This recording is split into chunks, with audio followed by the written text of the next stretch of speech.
Why is an abstract vision board better than a traditional one? And what do we mean with abstract vision board? An abstract vision board is a collection of elements that are not inherently descriptive, realistic. It's not a collage of things we'd like to achieve, objects, places. It's not a traditional collection of goals, as in images of what we'd like to achieve, but rather a collection of elements and abstract forms, tactile elements that are supposed to remind us of the way we'd like to feel.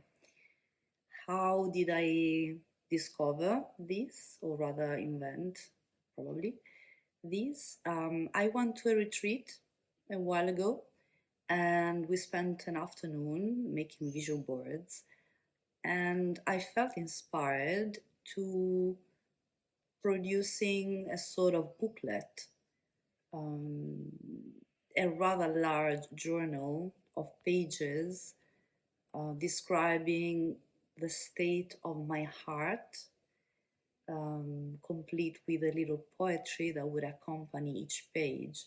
And it stayed in the form of a booklet for a while until I decided to frame it and put it in my living room. And then I realized how valuable this can be for many reasons.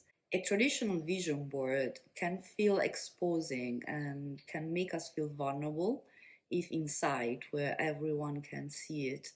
But on the other hand, the vision board should be inside to allow us to have it in the background, influencing us all the time and programming in some way our subconscious. So there is a contradiction because we would like to have it somewhere where we can always see it, but on the other hand, it can make us feel very vulnerable. If anyone who comes by can look at it and maybe comment on it, these intrusions on our inner work are not very helpful sometimes. And also, a traditional vision board is temporary, meaning it gets dated. As long as we accomplish those goals, it doesn't do anything for us anymore. What is it for? After we've gotten the house, the car, the interior decoration style we'd like, it's over.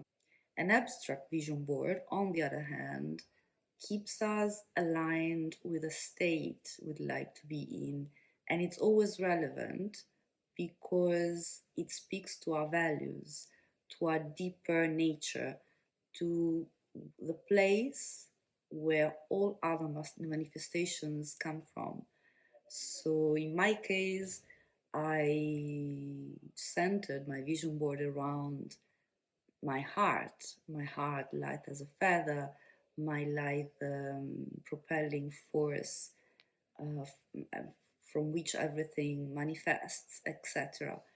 And it can be a form of art, can be exposed in my living room, framed, and I keep it on the wall behind my TV, so it's always there. And it keeps me in line, it keeps me wondering whether my heart is in the right place, and I find that its nature of collage of maybe tactile elements, found objects, speaks to our subconscious, to our sensitivity, to our senses, in a way that aligns our soul to the way we want to feel, because through its symbolic and tactile elements, it calls for our senses to be involved in the imagination, in the visualization of the state we'd like to be in.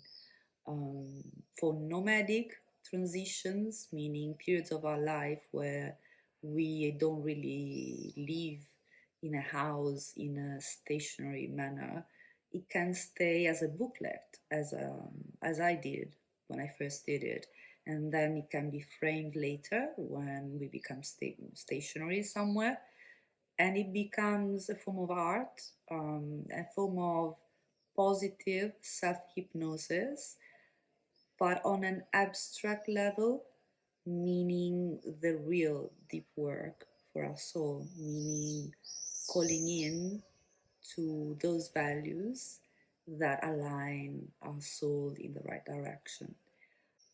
If you like this content, maybe you would be interested in why our house feels miserable sometimes and what to do about it. And if you'd like to contact me for individual sessions on an intuitive approach to coaching, please book a spot through my website. Thank you for watching and see you soon.